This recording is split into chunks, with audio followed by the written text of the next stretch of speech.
రాష్ట్రానికి ఏం చేయబోతుంది అని కాంగ్రెస్ పార్టీ ప్రశ్నిస్తుంది. పోలవరం ప్రాజెక్టు తీసుకుంటే పోలవరం ప్రాజెక్టుకు సంబంధించి మేము డబ్బులు ఇచ్చేశాము అని కేంద్రం చెప్తుంది. మరి ఇంకా ప్రాజెక్టే పూర్తి కాలేదు, ఈ పరిస్థితుల్లోనే మేము ఇచ్చేశాము, డబ్బులు లేవు, ఇయ్యము అని మీరు చెప్తున్నట్ట. అంటే మా పోలవరం పరిస్థితి ఏమిటి? ప్రజలకు క్లారిటీ ఇవ్వాల్సిన అవసరం ఉంది. రాజధాని కథ ఏమిటి? రాజధాని కట్టుకోవాల్సిన అవసరం ఉంది. 2014లో చంద్రబాబు గారు చెప్పిన మాట 50,000 కోట్ల రూపాయలు కావాలి రాజధానికి అని.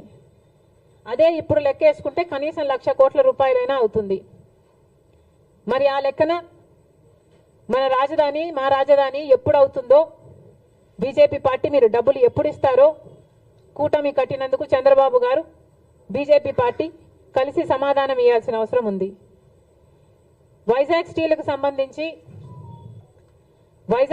సంబంధించి గత ప్రభుత్వం వైసీపీ ప్రభుత్వం అయితే మాకేమి సంబంధమే లేదు, ప్రైవేటైజ్ అయితే అయిపోనియండి అన్నట్టుగా వ్యవహరించారు. అసలు మా దగ్గర డబ్బులు లేవు అని ఎలక్షన్ క్యాంపెయిన్లో జగన్మోహన్ రెడ్డి గారి దగ్గరికి వెళ్ళి అడిగితే ఆయన అన్నారంట, అవునా నష్టాలలో ఉందా అని ఆశ్చర్యపోయాడట. అలాంటి ప్రభుత్వం నుంచి ఇప్పుడు కూటమి ప్రభుత్వం వైజాగ్ స్టీల్ గురించి కొంతమంది ప్రైవేటైజ్ అవుతుందని కాదని అధికారంలో ఉన్న వాళ్ళే చెప్పి కన్ఫ్యూజ్ చేయగా నిన్న ఇంకొక మంత్రి ప్రైవేటైజ్ చేయబోము అన్నారు. మంచిది సార్, ప్రైవేటైజ్ చేయడానికి వీలు కూడా లేదు, మేమెవరం ఒప్పుకోము. ప్రైవేటైజ్ చేయకపోయినా విశాఖ స్టీల్కు సంబంధించిన క్యాప్టివ్ మైన్స్ సంగతి ఏమిటి? క్యాప్టివ్ మైన్స్ ఏర్పాటు చేయాల్సిన అవసరం ఉంది. విశాఖ స్టీల్స్ నష్టాలలో నడుస్తుంది, కనీసం జీతాలు కూడా ఇచ్చుకోలేని పరిస్థితిలో వాళ్ళు ఉన్నారు.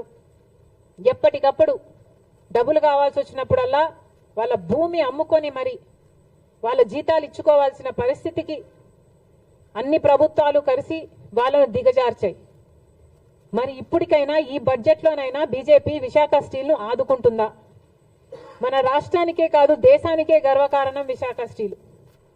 దయచేసి ఆదుకోవాలని చంద్రబాబు గారిని డిమాండ్ చేస్తున్నాం. ఈ బడ్జెట్లోనైనా బీజేపీతో ఆదుకునేలా చేయాలని చంద్రబాబు గారిని డిమాండ్ చేస్తున్నాం.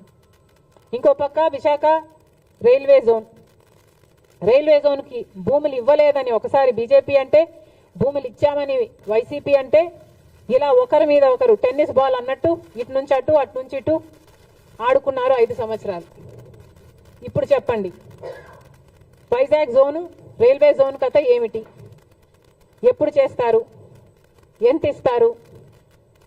మాట్లాడాల్సిన అవసరం ఉంది. ఇదే కాకుండా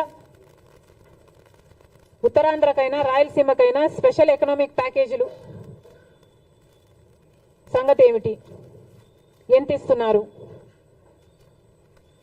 చంద్రబాబు గారు సంవత్సరానికి 1,00,000 కోట్లు ఇస్తే మా అవసరాలన్నీ తీరుతాయి నెక్స్ట్ 5 సంవత్సరాలకి అన్నట్టుగా మాట్లాడినట్లుంది.